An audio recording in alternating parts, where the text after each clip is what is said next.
This show is brought to you by Loud and Opinionated.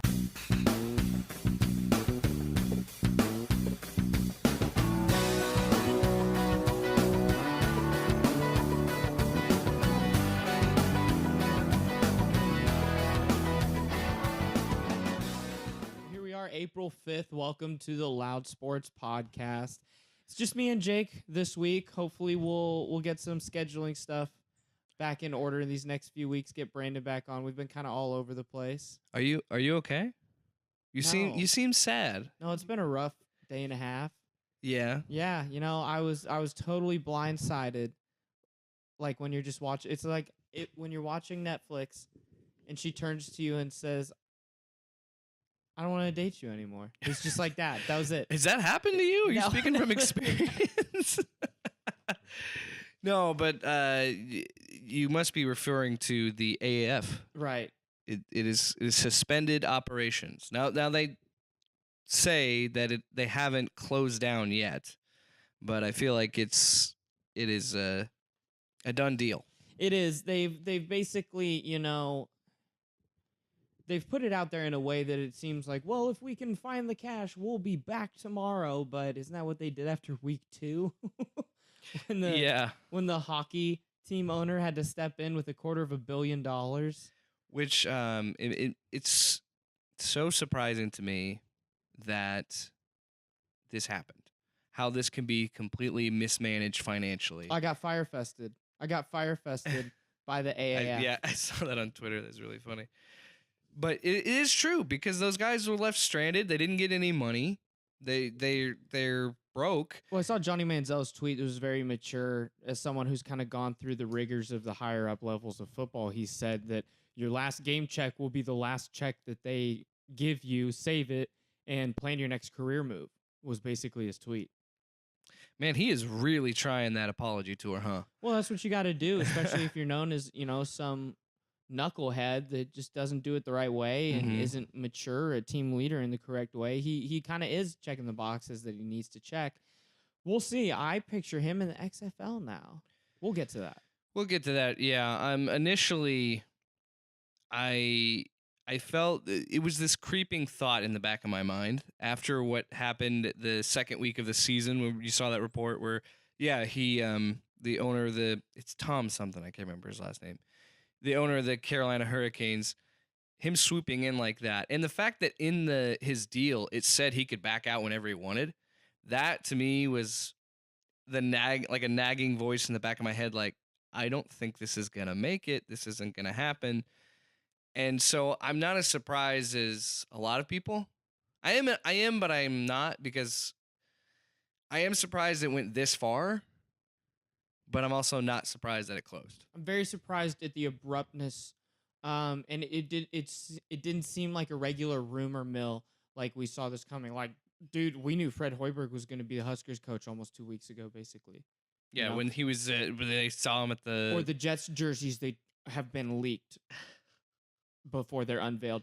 We didn't see this coming, and I think that speaks to the people on the very top level really covering up what's going on financially, because Steve Spurrier, I think he was in an interview, I think it was a call into a radio program, but he said that he was shocked, and I'm paraphrasing, but he said they were told that they could play for 3 years, paying all the players and rent for the stadiums and everything else. They could play for 3 years without being profitable, and then they might have an issue. But they would be able to have seasons of startup, and then to just pull the rug from everybody. Like you have people like Akram Wadley is just stuck in Atlanta right now. What is he supposed to do? No, and it is shocking. And just how horribly mismanaged, like I said earlier, this whole thing. And the fact that you tell somebody like that, Steve Spurrier, that, oh, yeah, we won't make profit for 3 years, but you guys will be fine. Well, it's not that they won't make profit for these 3 years. Maybe I'll rephrase that. Steve Spurrier had it told they had enough funds to play for 3 years without being profitable and survive. Okay. Yeah. But they couldn't even make it one. But that's the thing. But my thing is, too, where these guys couldn't afford an accountant or like a financial advisor to look into this and double check. Like it is on the people that screwed them over and didn't pay them, but it should have been they should have been smarter about this. It's like that scene in The Office with the Michael Scott Paper Company where they go to the accountant. You're losing money. And he says, our prices are the lowest in town. Well, your prices are actually running you out of business. They're too low. Crunch those numbers again. Crunch. Did they change it all? No, they didn't. And yeah, the quick influx of cash needed when they got the $250 million was a red flag. And it's just, well, how long is that going to last? And it really sucks for these guys that had contracts and now they don't know what they're going to do. Yeah, and you see guys. I mean, I think anybody that played for the Orlando Apollos deserves to play on an NFL team. As good as that team has looked, I think when you're 7-1, Anybody? yeah, That's like saying that everybody that was on the UCF undefeated team should be in the NFL. yeah. No, the 53rd guy on that team is not an NFL caliber player. Well, here's the thing. That's why they're playing in this league, not I think the NFL. you can't ignore. Granted, we're gonna do this all day if we play by these rules of semantics of, well, he was the best player in the AAF. That means he's nobody somewhere else, or this, that, the other thing. What I was simply trying to say was, I think there's some players that I think legitimately have a shot at getting on an NFL roster. I'm not saying starter. I'm not saying the second Tom Brady or whatever. But I am saying that, hey, maybe some of these guys do get a third string or a practice squad thing. Oh, that'll happen. Most. I don't know how many, but I'm assuming all practice squad players from every NFL team were in this league. The guys that don't have a 53-man roster contract. Yeah, and so they will be back in the NFL on scout teams, floating in between rosters, kind of like Joe Lanning did for the Cowboys, and then he ends up in the AAF for the spring, and who knows what he'll be doing in the fall. Guys like that, they'll be around, but they need this league because it keeps your talent pool available, because these guys then can still live off of football until they're 30 instead of having maybe 1 year of savings to get them through after their college year to try 1 year to get drafted or then seen and picked up and on a scout team. And then they have to get a real job. This gives opportunity for a more deep talent pool in the NFL. And it really sucks that we might not get that. Yeah, but I think we should just get into it now. I think the reason why, you saw the owner make the comment about that the league won't survive if they don't have players from the NFLPA, which I think I get what he was trying to do. It was a bargaining thing, some sort of leverage, like, hey, we're making a developmental league for you, the NFL. We're trying to help you. But then the NFL could simply, and I think we talked about this last week, might have been off mic. I can't remember if we did on the show, but why would they do that? The NCAA is free. That is a free developmental league. Right.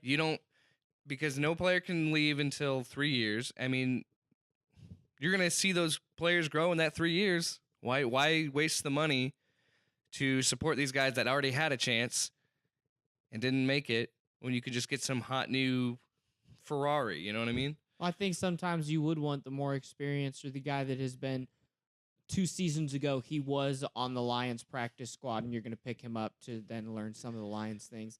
And, he's played in the NFL, and he understands the rigors before. You can pick these guys up year-round. You can only get college guys once a year, and then they are almost, if they're not drafted and they don't get signed in the NFL over the summer and that fall, they are going to be the AAF talent. I understand that, but I think that the NFL is not going to change how they do business because it works. It's consistently worked. Any other football league that has tried to compete with them can't. And they look, it's a capitalistic society. When you're on top, you're going to want to stay on top, and you're going to crush other companies and not care. Right. The NFL is a legal monopoly that we have allowed. Yeah, it's like the WWE. It's like those kind of things where you can try and make something, but they still have all that unlimited resource to bury you. Yeah, we never talk about NFL Europe, though. That was an abject failure, and that was their development league. And they're trying to get teams. Kurt Warner, though, he came from NFL Europe. So But the problem But is, he's a rare it's like case. the NFL realizes they need a development league, but then they didn't jump. And the problem is, if the AAF could have survived until they were in direct, day-to-day, week-to-week competition with the XFL, the NFL would be forced to choose which league they would have offered subsidizing to. Mm-hmm. And they would have offered, because then you can see the XFL and the AAF. I really think that that's why the AAF failed. I think it failed because they weren't playing when the XFL was playing. If they would have made it and then the NFL would have chosen, maybe they choose the XFL and the AAF is debunked. But then, you still have a chance. And I feel like the NFL was just waiting. They're saying, well, we're not going to give you that chance because there is another league next year. So if there's a league next year with a better TV deal and better funding and better planning, why are we taking yours because you were the first to fail?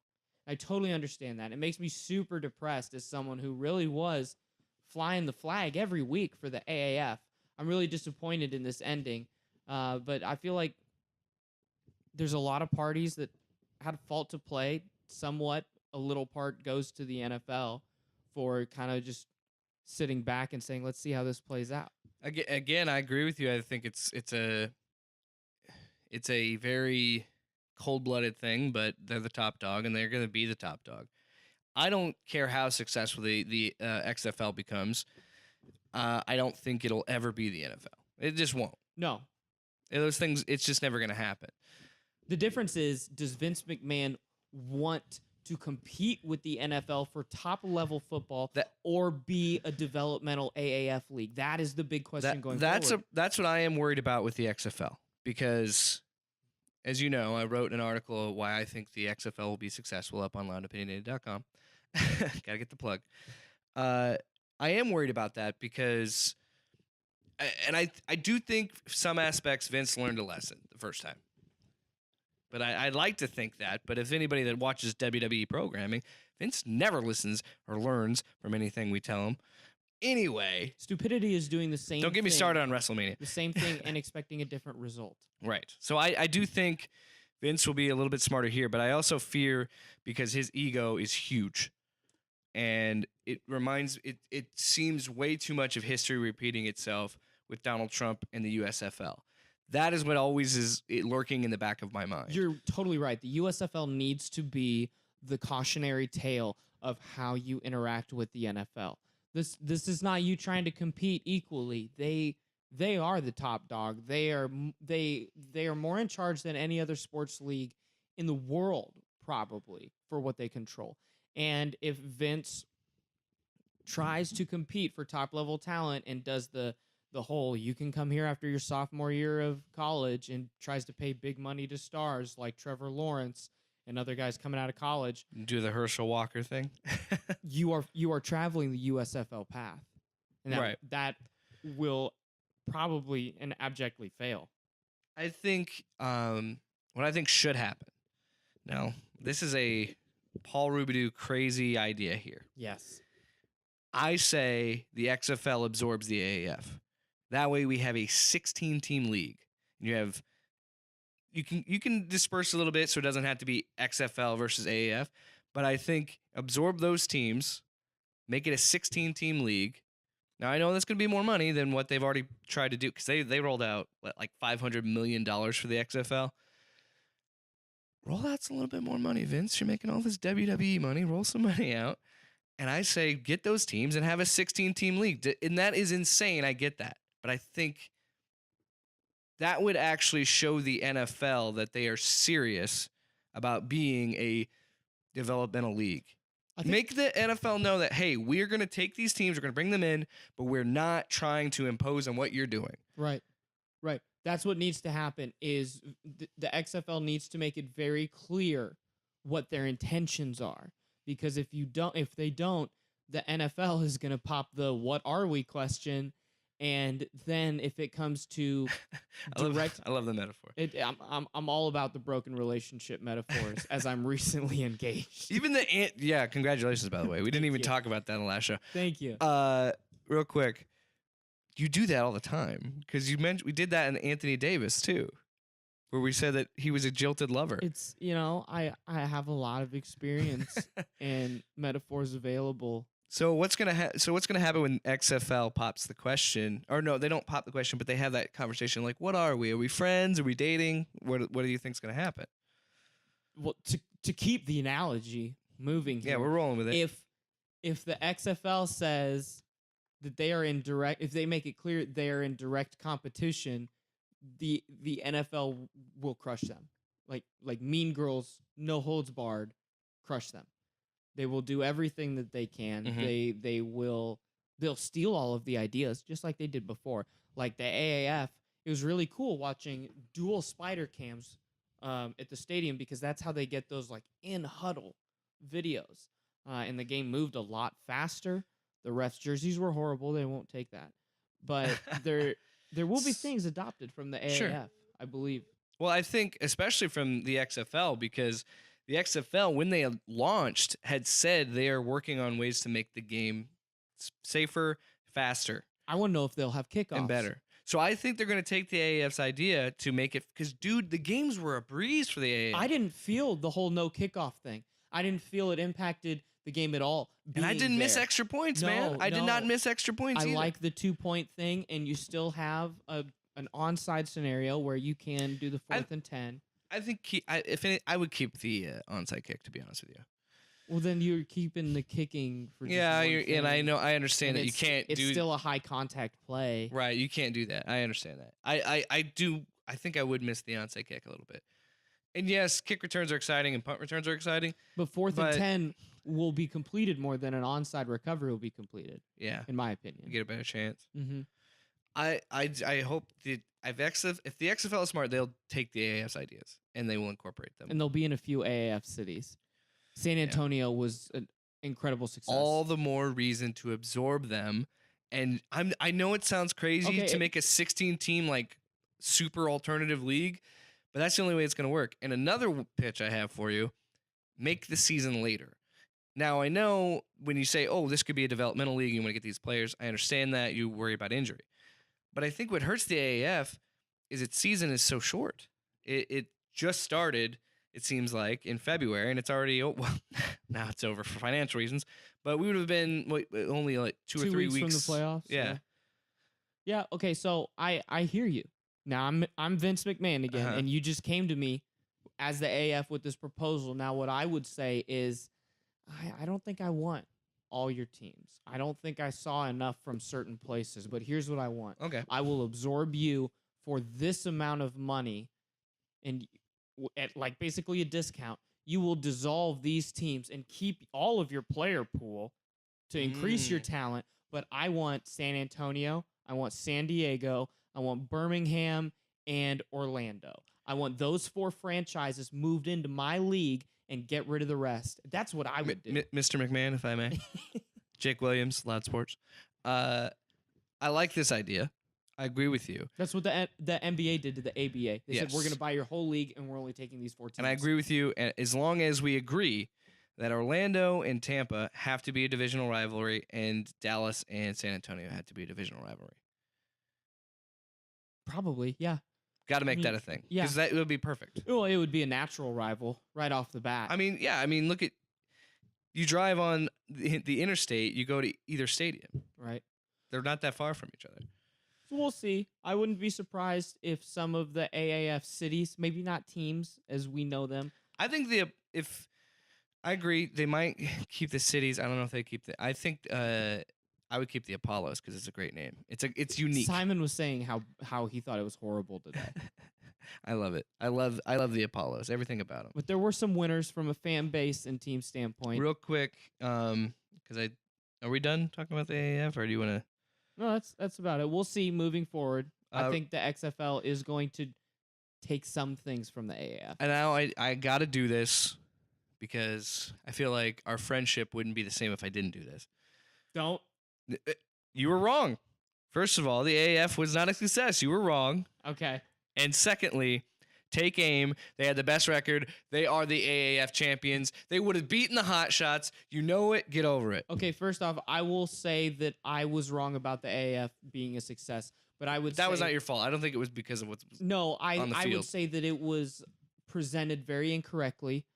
We were misled, and I stand by what I say that if the AAF and XFL had started at the same time, I think the AAF would have succeeded in getting the NFL's approval because they were so upfront with, we want to be your development league. And if Vince McMahon says, no, we're competing and we're going to try to get college sophomores, then the NFL backs the AAF without a second thought. Yeah. And so I was wrong about the AAF. I'm really sad about it. But we'll see how the XFL goes. And this makes me more I believe that the XFL will be more of a success because of this. We'll see. All right. Moving forward, what else we got this week? Well, the Final Four's coming up, and man, it's death, taxes, and Tom Izzo, man. That's it. I feel really dumb because my Final Four was so wrong on so many levels. Especially Tennessee. I cannot begin to comprehend how Duke and Tennessee lost. I can, but I can't. Like I can see how Duke lost. Yeah, Duke had been skating by almost the whole tournament. They'd been skating by on talent. Like the last 2 rounds before that, they barely. Yeah, they had won in the final minute their 2 previous games. And the UCF game was ridiculous. Right. I mean, and so when you play a team with a coach that can compete with your coach and players that can actually compete with your players, you can't let it get to the final minute because the seniors and the juniors are going to beat the freshmen. Zion can only take you so far. Well, it's not even that. I mean, like, oh my gosh, RJ Barrett missing a free throw.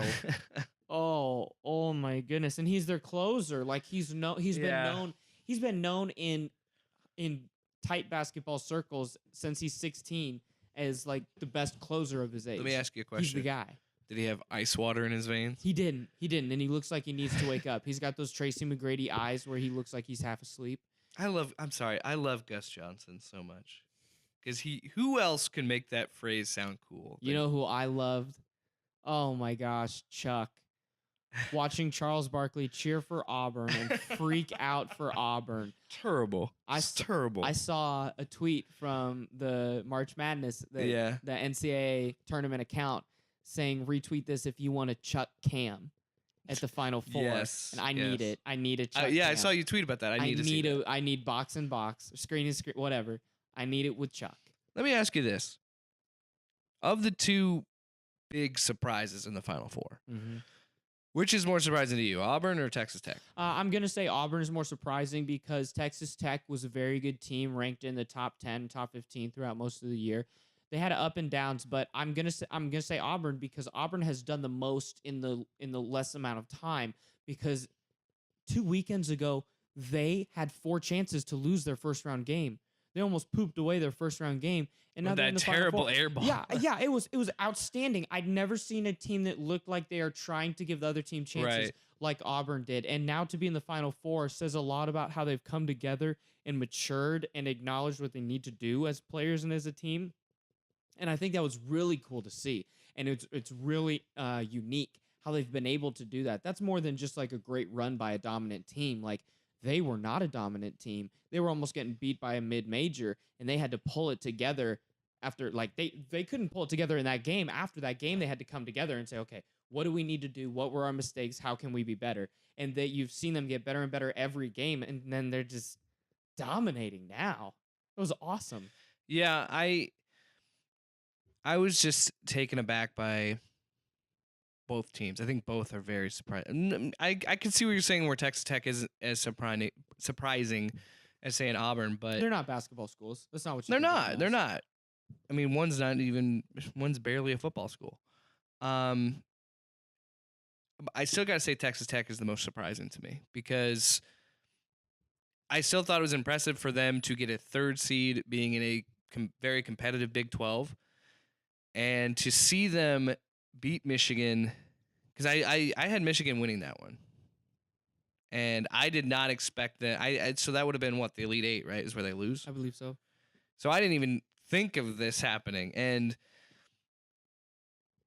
I mean, all of it's very surprising. Michigan State not as so much in Virginia. I mean, like those are 2 teams that I felt like could have gone either way, and they could have been in the Final Four. But Auburn and Texas Tech both have blown me away with their coaching and how they're able to, like you said, have the adversity and still fight like a champion and scrap and claw and win games. And that's why I love this tournament so much, because you truly start to see who the best coaches are, Right. and who can scheme the best. And it just makes me so upset that we don't have this in college football. Because Yeah. this is some of the best Well, you can never have anything. entertainment I've had watching college sports. Nothing can reach the level of what this does with the games in a full weekend of games every second from 10 a.m. to midnight. College football, people don't even go to work. Like, people take Right. Thursday and Friday off. Right. They don't even go to work. college football just can't do that, and no other, not even the NBA playoffs can recreate what March Madness gives us in terms of excitement and buzz. And that's what makes it so awesome, man. Even though all of our brackets are just horrible, it's awesome. No, I love it. And I mean, if I had money in it, I'd be very upset. But just it's so much fun, because there's always entertainment involved. There's the great games, and I love that it's always a conversation starter. Everybody talks about March Madness. Everybody watches it. Non-sports fans know March Yeah, Madness. right. Yeah. Even my girlfriend was getting into it because she made a bracket and she was getting upset about it. And she's like, does not care about college basketball My at all. 9-year-old brother made a bracket. Right. It's better than mine. And Auburn and Texas Tech, I think, both showed me why I love this so much. Mm-hmm. Just seeing that happen. And Auburn's not in a bad situation, and then neither is Texas Tech. They're a 3 and a 5 seed, but nobody saw them going this far in their bracket. Not after the first game. Auburn looked like they were going to lose in their second game no matter what. Right. And that's what makes it so cool. And also, when you look at it, everybody felt it was clear cut that Duke and Tennessee were going to play each other. Like, those are the two best teams of the tournament. Those are the teams. I don't know if I would say that's a clear cut. North Carolina was the number one that No, I has wouldn't- beaten Duke multiple times. And Michigan State's a 2 seed. But what I'm saying is, like, amongst the three of us, 2 of us had Tennessee and Duke playing each other in the championship. Right.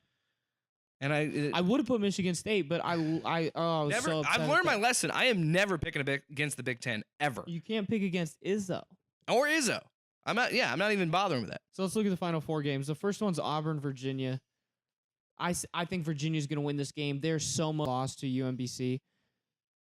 I would have to agree with that. I think Virginia is a very determined team in this tournament, and Virginia's very slow, a very half-court play with execution type of team. And with how Auburn played in their first game and how they can be capable of playing, you just can't make mistakes against Virginia and be able to win, because you're not going to have as many possessions, because that's just how they play. They force you to slow it down. They force you to play a half-court set, and you lose possessions. You can't run up and down as much, and turnovers matter that much more.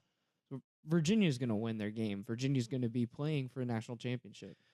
I agree that Virginia will be in the championship. I think I can't really expand on what else you said about the fact that they play half court. I mean, you got to make the plays, and as well as Auburn has played, I just don't think they're a mistake-free level team. I just don't think that's going to happen. I agree with that. Texas Tech and Michigan State, I'm going to be completely honest with you. I think Michigan State wins the national championship. Me too. Yeah, me too. And Cassius Winston is Final Four most outstanding player. Yeah. I don't think there's anything stopping Michigan State. The way that they played against Duke, to me, that was a sign of this team's going to win a national No, that game championship. was the national championship. Mm-hmm. The Duke-Michigan State game determined who will win. That being said, you still got to stay focused, and Texas Tech is not a team that you want to lose any little bit of focus on, because that's what I love about the Virginia and Michigan State situation, because they're essentially like playing trap games. Because these are the 2 best teams. These are the teams that should be playing each other right now. Of the 4. Of the 4, yes. They're the 2 clear-cut teams that'll be in the national championship. The favorites, at least. I want to say clear-cut, because then I'll jinx myself. But they're the 2 better teams, and it's exciting. Like I said, how can you not love March Madness? It's all the everybody sports. loves it. We'll see how that goes. I don't think we touched on this enough. Tom Izzo. Unbelievable.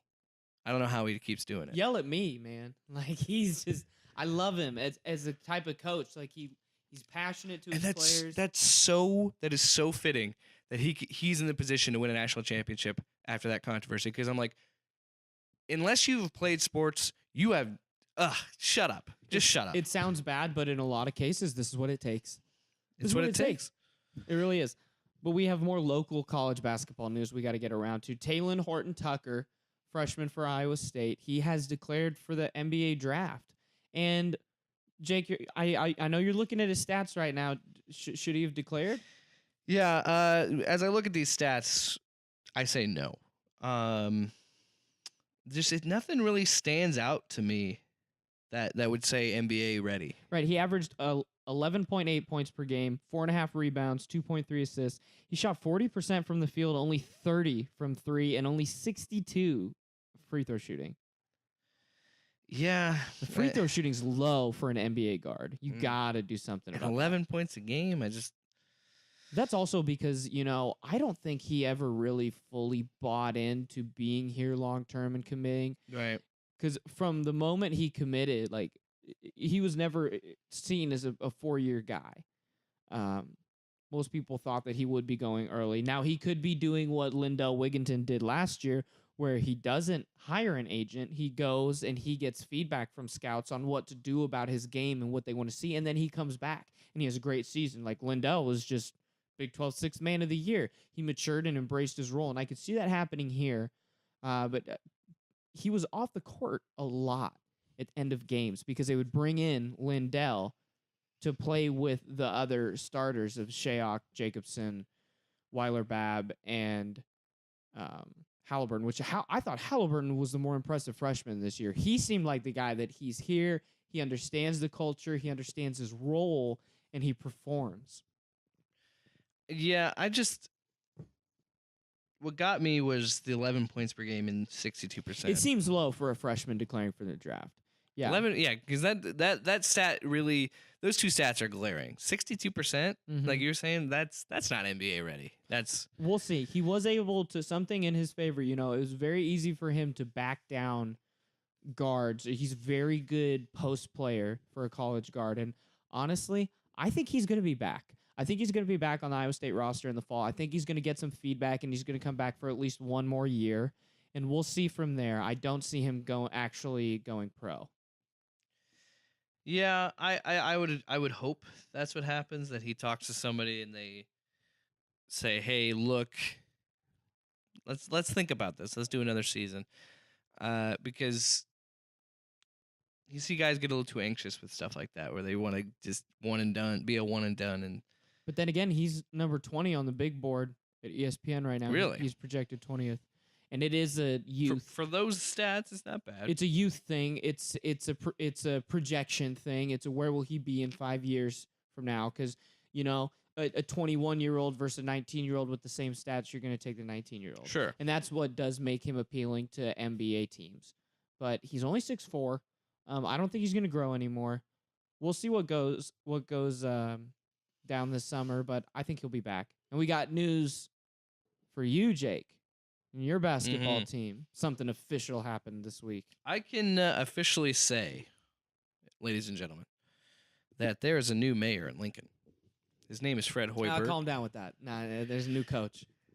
New mayor in town. There's a new coach. Fred Hoiberg. Go Big Fred. Go Big Fred. I have to say, that will never get old at where we work, at our job. Everybody sees me. They know I'm from Nebraska. They know I'm a Husker fan, and they're like, "Oh yeah, Fred Hoiberg." Like, it's like whatever, but it's so much fun to just walk the halls and say, "Go Big Fred." Just wait till we actually get into Big Ten conference play next year, and you start saying that to Ross Peterson, the other hardcore Hawkeyes in our building, like Andrew Downs, and you're just like, "Hey man, Fred's coming back to haunt you again." Oh my goodness. Well, and one of the went to Iowa State or Iowa, so I'll gladly do that. Hey, the enemy of my enemy is my friend, Paul. You should be happy for me. I am. Yeah, I'm okay with. I'll go Big Red. I'll cheer for Nebraska basketball. Don't think he's yours. It's like Brett Favre on the Vikings. Okay? You don't think he's not mine, even though he grew up in Lincoln. He did not grow up in Lincoln. He went to Ames High School as a quarterback in basketball. He was born in Lincoln. He was born in Lincoln. Started his life there. Some would Okay. say his formative years were in Lincoln. Michael Jordan was born in New York City. Does he say he's from New York? No, he's from Carolina because it's about where you grow up. Oh, so even though I lived in Nebraska, born and raised in Nebraska, I've been living in Iowa for 3 years. Am I an Iowan now? Where were your formative years? Where did you grow up? Nebraska. Okay, you're Nebraskan. Yeah, I okay. was born in Newton. I moved out to Ankeny when I was 3. Do you think I say I'm from Newton or from Ankeny? You say you're from Ankeny. I'm from Because Ankeny. you live in Ankeny. I live in Ankeny. Yeah. I'm just doxing you right here on the. But it's the same thing with Fred. He grew up in Ames. He went to college in Ames. Who he is a man was formed in Ames. No, you can't even argue that. No, it's just so funny that I pulled you into this rabbit hole. I just grabbed you and yanked you into this rabbit hole. I'm all aboard for this, and you still pulled me in. But I will cheer for Nebraska. I am a little worried about the recruiting, but it's like, you know what? I'm a Celtics fan, but I'll cheer for Monte Morris and George Niang. I can cheer for Fred. It should make Iowa and Iowa State better. If you're going to be in competition with recruiting like that, I think it can only be good things. Competition brings out the best in people. So, and if I don't have a problem with this and I can cheer for Fred Nebraska, then every Iowa State fan should be able to cheer for Fred Nebraska. What are they mad about? Because there are probably single-digit number of Iowa State fans with a closer connection to Fred than me. He was in my delivery room when I was born. My parents were saying, "Go, Fred." Do you want to marry him? No, but this is a true story. My parents were watching a Big 8 tournament basketball game on March 10th, 1995. Fred Hoiberg and the Cyclones were playing against Colorado in Big 8, and Fred Hoiberg was in my delivery room. I have been hearing chants of "Go Fred" since birth. Literally, I have been a Hoiberg fan since the second I was born. And if you have any problem with him at Nebraska for any he should be more loyal to Iowa State, come see me, bro. Come see me.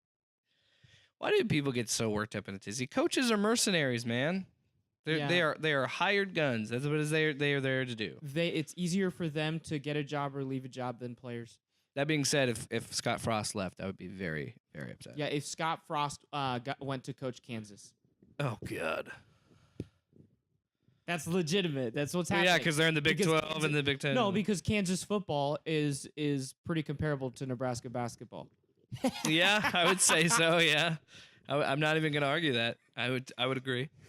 So, but if he's not in your conference, you would cheer for the guy to create something. And I cheered for him when he was at UCF. And, I don't see this as Fred Hoiberg's job for life, and realistically, you shouldn't either. And that's not me being a jaded fan. He's shown he wants to be at the NBA, and I don't think he got a fair shot at the Bulls. And I think that given the chance in a better situation, he might take a different NBA job, That'd or be fine with me. he could be looking at a very high-level college job down the road if he's successful at Nebraska. And, I mean, UCLA can't find a coach. What if their next coach is, once again, short-term and doesn't work out? Or something, bigger on the East Coast comes up. If Villanova becomes available because Jay Wright went to the NBA or something, I could see Fred.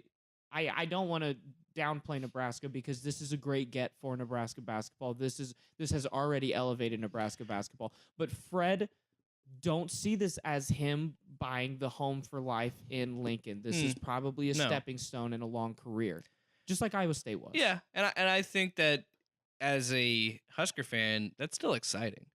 I mean, be excited. He has made you nationally relevant overnight. And that's the thing is if he can get Nebraska just an appearance in the tournament, that's great. I know Tim Miles did that, but I mean consistently competing for. All you need is a win. Exactly. One win. That's all you need in the tournament. The last Power 5 school without a basketball tournament win. I'm not asking round of 32. I'm not even asking for. Yeah, I'm not. Sweet 16, none of that stuff. All I want is a win in the first round. That's all I want. He made 2 Sweet 16s? Or he made the Sweet 16. And if that is the ceiling, that is great for Nebraska. That is still higher than Nebraska's ceiling has ever been. Yeah, exactly. So it's a win even if he's there for 6 years and you go to the semifinal of the Big 10 and you go to the round of 32 and NCAA. That is a win for Nebraska. And he leaves your he leaves your program in a better place than he found it. That's worst case scenario. You know, Yeah, it could be a train wreck. We don't know. This is great for Nebraska. I would have to say before we move on, I do want to give us. There was some speculation that Bill Moose was on his way out at the beginning of this year, and this hiring of Fred Hoiberg should show you a lot. Bill Moose is making. He's a good. I think he's a good businessman. He got Scott Frost and Hoiberg, and granted, one was unemployed, but. One had a very good job in a school that he was building up to be something. Well, not great, but they won a Peach Bowl. Point is, Bill Moose has been doing a great job as Nebraska's athletic director. Last note, I would say I really wanted Hoiberg to take the Alabama job. Oh God! Because then Hoiberg would be coaching at Prome's alma mater, and Prome would be coaching at Hoiberg's. And that's another thing too. And you already said this last week, but yes, lay off Prome, man. He's doing good things for you. You got a good coach. He's doing great. Iowa State basketball is in a great place no matter how this season ended. Don't be bitter. We have good young players that are going to be back, and we'll have another grad transfer too. Iowa State basketball is doing awesome. It's in a better spot than Iowa basketball because there were rumors that came out today that Fran was talking to Arkansas. And I think that we are closer than not to the end of Fran McCaffrey at Iowa because once his boys go through that system, I think he's gone. I think that he feels jaded and disillusioned by the Iowa athletics department by this whole fiasco with Gary Dolph this year. Yeah, I think that we are very close to Fran choosing to go somewhere else, not being let go. We'll see. I just threw that in there. I know that wasn't on the sheet. Yeah, but he just signed an extension, didn't he?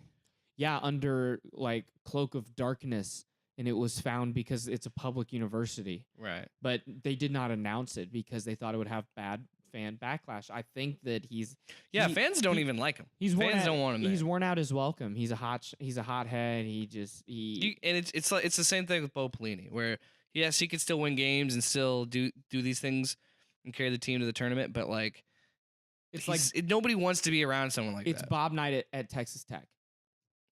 He's still being angry and cussing out refs, and now his teams aren't winning, so it's really not fun. And that's the thing too. While Bo Pelini would consistently win, and while Fran has consistently won, what has it really gotten? Back-to-back losing seasons from being fired. But I think that they will compete for him enough. The team cares for him enough. His kids are on, I think that it will be a Fran's choice to walk away, and I think we are within 4 years from Fran walking away. I bet Brandon when he hears this, he's going to be ripping his hair 4 to out. 6 years, because you got to wait until the youngest McCaffrey's off the team. But let's move to some pro sports. NFL news. Did you see the Browns presser this week? I just caught bits. I only caught like the clips and highlights of it. I do love the fact that they've already made a meme of like get you somebody that looks at you the way Odell looks at Baker. It was very like intimate. And then what did Baker say? Baker said, "Well, it's Baker Mayfield, so he's gonna say something douchey." But what did he say? They were making very, very bold statements. Like I'm gonna like throwing deep to him or something. And the point is, I don't believe this team yet. While they did I think Baker did a great job getting them to at least, I say 500, even though there's technically a tie, but they were 7-8-1. But to me, they were. That's not 500. It's not. But to me, I would say they were 8-8 because honestly, I feel like they beat the Steelers. Actually not. He did a serviceable job. I think it's great that they won that many games. I think going from 0 wins to 7 wins is quite an improvement. And I respect the hustle to get the talent and the fact that they just got Odell for pretty much nothing. Oh, we lose. Was it Julius Peppers? Big deal. Not Julius Peppers. God damn it. Jabril Peppers. I'll cut that out. We lose Jabril Peppers and 2 draft picks. I think the combination of Jarvis Landry and Odell is, I think, a scary thing. But I like that bromance. I think that's really cool. They've been friends since high school. They went to the same college at the same time. I really think that that's cool, and I like them together. Yeah, if you're a Browns fan, that's exciting. That's like having some of the I don't know how I would rank Jarvis Landry, but you definitely have one of the best, if not the best, duos in the National Football League. I would have said Antonio Brown and Juju Smith-Schuster, but that's no more. I think from that press conference, I'm glad that they have confidence. I like the fact that they show that they really do believe that they can win a lot of games. Now, common knowledge always rings in my head of it's Cleveland. Cleveland could have the most talent in the world and they still find ways to lose. Sophomore quarterbacks always regress. There's always, there's actually game film on RG3. them. Not Russell Westbrook. I always do that. Russell Wilson is probably the only exception because he's been consistently good throughout his whole career. Andrew Luck, I don't know, from rookie year to second year, but yeah, usually it goes down, it dips. Mm-hmm. Because now defenses can scheme around Baker Mayfield and know how to compete against him. Yeah, I think you want to do the picks now? Like wins? Yeah. I think they go 7-9. Oh man. Okay. See, I'm very close to that. How I'm gonna phrase it is, I would be surprised if they have more than 6 wins. I think. Wow. I think they're 6-10 this year. Wow. I think that teams. Nobody's gonna say, "Oh, it's the Browns," like they did. They're going to respect this team for the first time in 20 years, and I see the Browns being competitive and being an average-ish, around average team, but I think they're gonna be a 6-10 team. Because I think the Ravens and the Steelers are really going to put down the Browns and say, you are not at this level. And they're going to actually receive, pre-week thought before other teams play them. They're not going to just be like, oh, we're playing the Browns this week. They're actually going to be like, okay, Baker's a good quarterback. OBJ is good. Miles Turner is very good. And here's a film on these guys, and we need to prepare. Teams are going to prepare. And you have Jarvis Landry. Right. But teams are going to prepare different. And I think that is going to be very huge. What worries me is I don't think Cleveland has a great offensive line to give Baker time to throw to Jarvis Landry or Odell. We'll see. They have Kareem Hunt and Nick Chubb in the backfield now. I'm on the fence. I think it's definitely 7-9 or an 8-8. I stick with 7-9, but I could also very much see an 8-8. I have a little bit more confidence in this team than you do, and I think the AFC North is going to have a down year. See, I think they are. This reminds me. I don't believe in Lamar Jackson yet, and it's the same thing. It's a sophomore quarterback, and I don't know if he can carry Baltimore. I don't know if he's a franchise quarterback, and I think it's going to be. And I hate to do this because they're different players, but he reminds me a lot of RG3 and how RG3 played. And RG3 didn't last very long in this league. It's not sustainable. Right. Right. And I just don't think the Steelers recover. Granted, they did play without Le'Veon last year, but now they don't have AB and Le'Veon. James Conner, I think, did well as a rookie, but I don't know if he is going to be a Le'Veon Bell level running back. Mm-hmm. Juju Smith-Schuster he's a number 1 receiver. He is ready and primed and ready to be a number 1 receiver. Any other franchise, he's your number 1 receiver. So I do understand that, but I think the Steelers and the Ravens this is a rebuilding year for them. Oh, Ravens! I'll say now and I'll say in the fall, Ravens are going to win the division. Ravens are better than last year. With what, 8-8? They'll win the division. The Ravens are going to be an 9-7, 11 or 12 win team. 11? Yeah. 11-5, 12-4? Yeah, they grabbed Mark Ingram and now John Harbaugh will actually have the bruiser 3-down running back that he wants instead of running back by committee. On defense, you got Earl Thomas. They dropped Eric Weddle for Earl Thomas, which was what a deal. A huge upgrade. I know you're paying the man a lot, but huge upgrade. Sure. To take care of your secondary. So I think that the Ravens are going to win the division. They're going to be a double-digit win team, and Browns 6-10. What about the Steelers? I could see anything between 7 to 9 wins. They're going to be more in the range that you think the Browns are, and the Browns are still going to be a little below the Steelers. I don't know about that. Well, that's why they play the games. And then to round out the AFC North, I will say that the Bengals will be 5-11 or 4-12. Can't argue anything of that. They are a hot mess of an organization. While we're on some NFL talk, I do want to take a moment to just say prayers and wishes to Kelly Stafford. Matt Stafford's wife this month will be undergoing brain surgery. She found a brain tumor earlier this year. So we want to be very supportive of that because I'm supportive of everything Matt Stafford.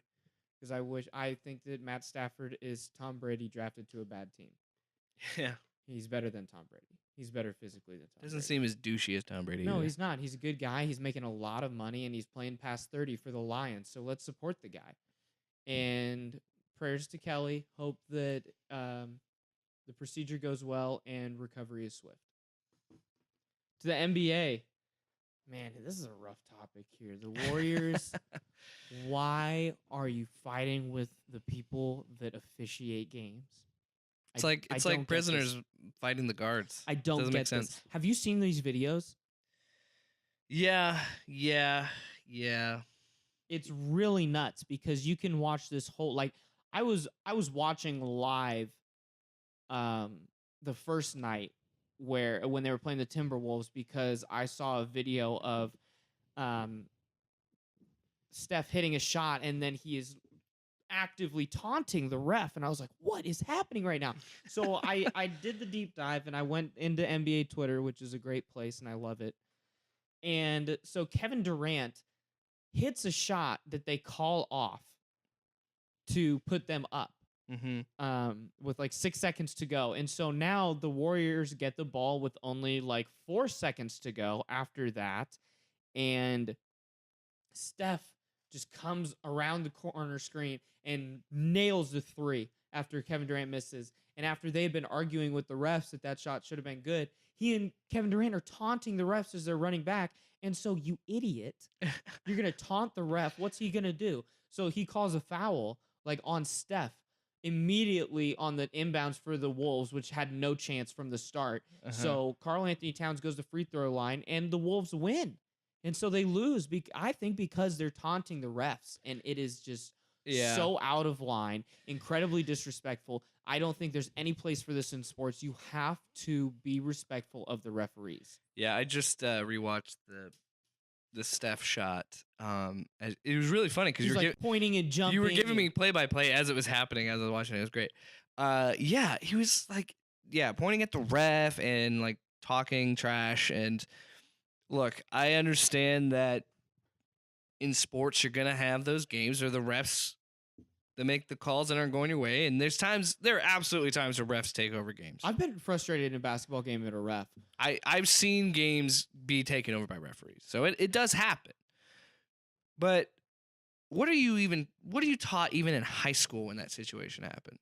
What positive outcome for your team can come from this? You are told they are the authority, and you may not agree with what they're doing. You may not like it. You probably hate it, but for the better of your team, you are the better person, and you just keep playing. It's the most cliche thing. It's coaches coach, players play, refs officiate. That's that's the thing. You can't do anything. Mm-hmm.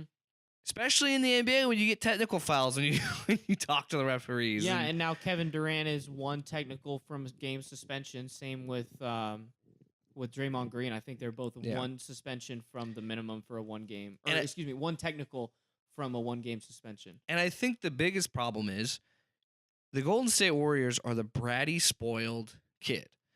They have dominated in the NBA for the last 4 or 5. I say probably 5 years. 4 years. Yeah, 5 years.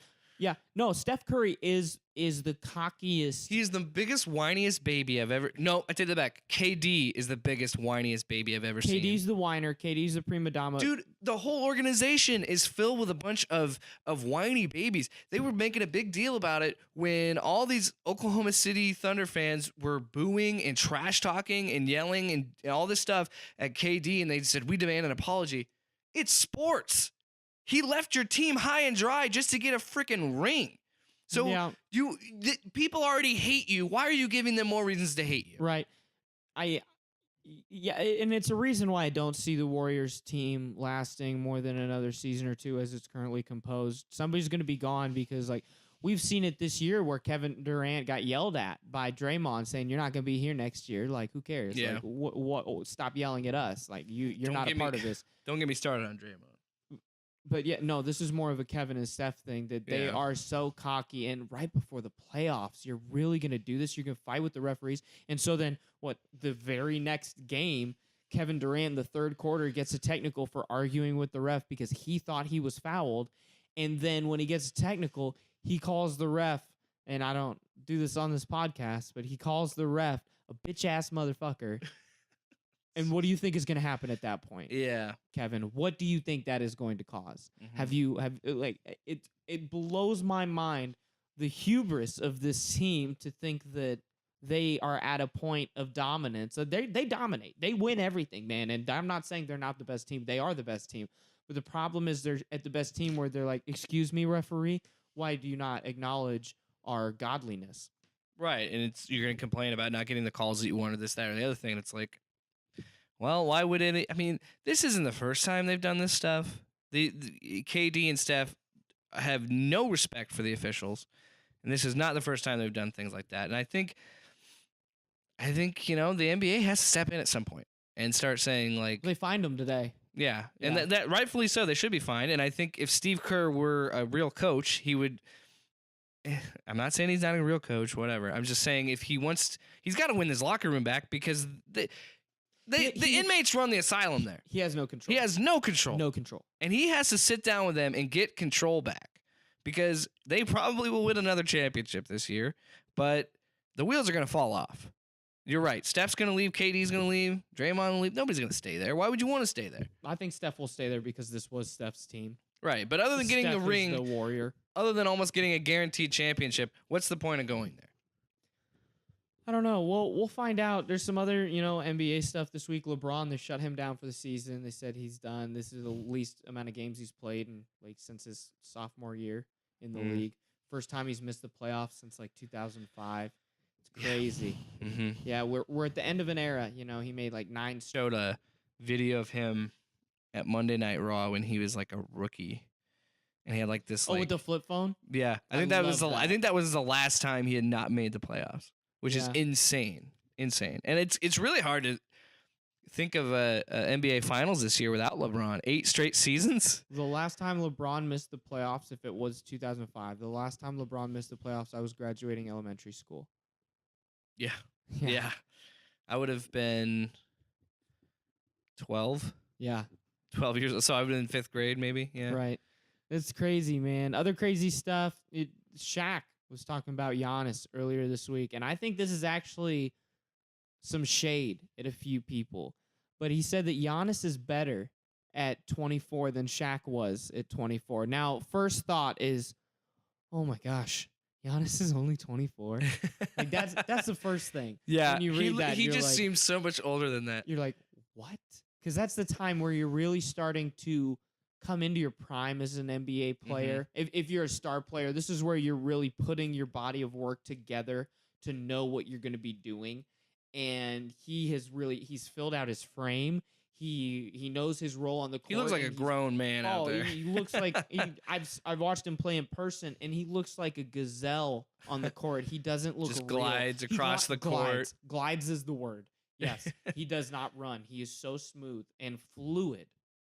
It's amazing. Yeah. And I think this is kind of throwing a little shade, a little at LeBron, because LeBron is the best player of the last 15 years. Stop it, Kobe fans. I hear you.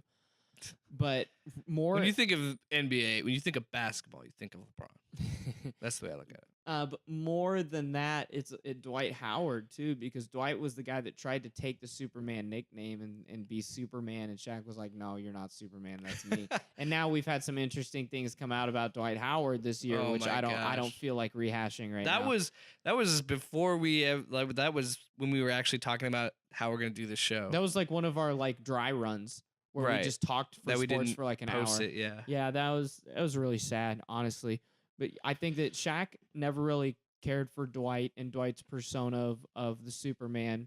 And so him passing the torch and who he picks to give the title of Superman to from Shaq. I think is very interesting, and I definitely agree with it. Bucks have the best record in the NBA, and Giannis is the probable MVP if it's not Harden. And this is really a coming out year for him, where a lot of people that aren't the NBA heads know who the Milwaukee Star is because he's amazing and he's really coming into his own. Yeah, that's I can't really put more to it than that. Then I get why he made that decision. Like you said, he's just he does play like he's been in the league for a lot longer than he has. You know, he just seems like someone who's been there before, knows what he's doing, and he just looks like a man. Is the best man amongst boys sometimes. Not all the time, but sometimes. Real quick, Shaq. He was on Hot Ones. You ever watch that show? Oh yeah, I did see that. The funniest thing I've ever seen when he takes the clip, when he stares at the camera. Kansas don't know nothing about no hot wings. And then he takes a bite of, he starts to cough. I apologize, Kansas.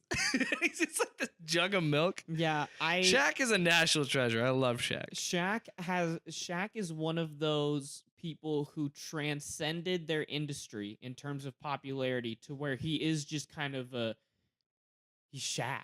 You know, like everybody knows who Shaq is, and everybody knows Shaq's persona. Shaq's funny. Shaq's a big guy. He could still dominate. He's very proud. He's like Snoop. You know, Snoop Dogg has a show with Martha Stewart. Okay, if you would have heard that in the '90s when she was super popular and he was on trial for murder. Hey, they can relate. She went to jail too. She did. Tax evasion, but she went to jail. But it's like Shaq is like Snoop. He's just one of those guys that he doesn't like. Even if you didn't like his music at the time, you're like, oh man, Snoop's on. He's hilarious. Yeah. Like watching his Instagram like sports posts are the funniest things in the world because he even has a show on Netflix, Coach Snoop. Yeah, he's great. Pee-wee kids. Mm-hmm. There's actually a lot of kids that have gone on to play at like USC and Fresno State. Have you watched Friday Night Tykes? No. You need to watch it. I would probably 3 seasons on Netflix. It is so good. And we're getting off topic. Some other NBA news. The second ever 2020 a double triple double game. This was insane. I thought it was a typo when I saw it. Well, you know, it has to be Russ. He is Right. You know that he is the kind of player that knows his stats in his head for the game at all times. He is in his own head and he's like, "Oh, I'm 2 rebounds short." And he's one of those guys. Yeah, he'll fight for that. Yeah. It was cool. He dedicated the game to Nipsey. That was nice. And that's why I think he had the stat in his head because he's like, I got to do this. I got to get the. Here's my issue with it. I think it was really cool. It's an amazing thing to achieve. Was it Wilt Chamberlain is the only other player? Yep, Wilt. Yeah. That's great, but it's like this is what annoys me about Russ. It's like all this stuff. Wouldn't it have just been so much better and so much more awesome if it were in a playoff game, if it were in the finals, or if it was for a team that we knew was going to actually make noise deep into the playoffs? Right. Like, it seems like such like you hear this, and my first thought as a hardcore NBA fan, I'm like, wow, that's amazing, that's historic. I'm so glad that I can see the highlights for this happening tonight. And my second thought is, it doesn't even matter because he's such a hollow stat guy, you know, like Russ only cares about his individual stats to the point where something like this happens. And then I think he did this selfishly. He's got his stats in his head. He knows what he needs to get to what he wants. And that's the only thing. If he's got 20 points and 18 assists, do you think he's taking a shot? Even if his team is down. No, he's not taking a shot. Are you joking? If he has 20 points and 18 assists, and his team is down 2, he is passing the ball. So it's and this is what I always say. I mean, again, I am not discrediting what he did. What he did is phenomenal. Incredible accomplishment. And you're right. I'm glad that it happened in my lifetime and I get to experience it as it happened. But you don't see someone like, and you see this James Harden too doing stuff like this, but you don't see that with LeBron. You don't see that with Steph or even Draymond or KD. They're just like, whatever. We're here to win games. We're here to win championships. Right. We don't care about our score. stats. It's the final score, not the box score. Exactly, and that's what annoys me about Russell Westbrook. Is he's such a good player, and he's one of the best players in the league. But all he cares about is the stats. That's all he cares about. Because he's like, with these stats, how can I not be a first ballot Hall of Famer, even though I don't have the rings? It definitely plays into the things that people don't like about Westbrook, like him getting prickly when fans yell at him and Bad Russ. And all that, and saying that he doesn't care about other players after he gets into a pushing fight, but he did something great, and we have to acknowledge it because that's news, man. He made history, and that's really cool. And that's amazing company to be right up there with Wilt Chamberlain. That's insane. Mm-hmm. All right. Well, Jake, what are you watching this weekend? You got any good sports stuff to keep an eye on? I would have watched the AAF. I know. No AAF this weekend. Oh, man. I can't wait to make the thumbnail for this episode. Besides that, March Madness. I'm really excited for the Final Four. Those are appointment viewing. I'm gonna drop the remote, and I just want to see as much of Winston as possible. Honestly. I'm gonna try my best to watch some games. I am actually gonna be in Kansas City for a bachelor party. So I'll probably be very, very drunk. So I probably won't have time to watch games. But, I would say to me, the most exciting matchup is Texas Tech to Michigan State. Yeah, of course, because I want to watch Michigan State. I want to watch Michigan State, but it's also the idea of like maybe, just maybe, Texas Tech could do it. Would you say, and I think I'm going to agree with you here, Texas Tech has more of a chance for the upset Saturday game more than Auburn does? I think so, yeah.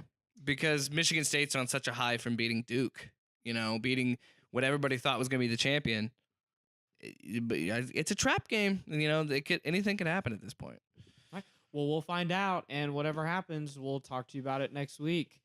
For Jake Williams, I'm Paul Rubidoux signing off for this week for the Loud Sports Podcast. Thanks, guys.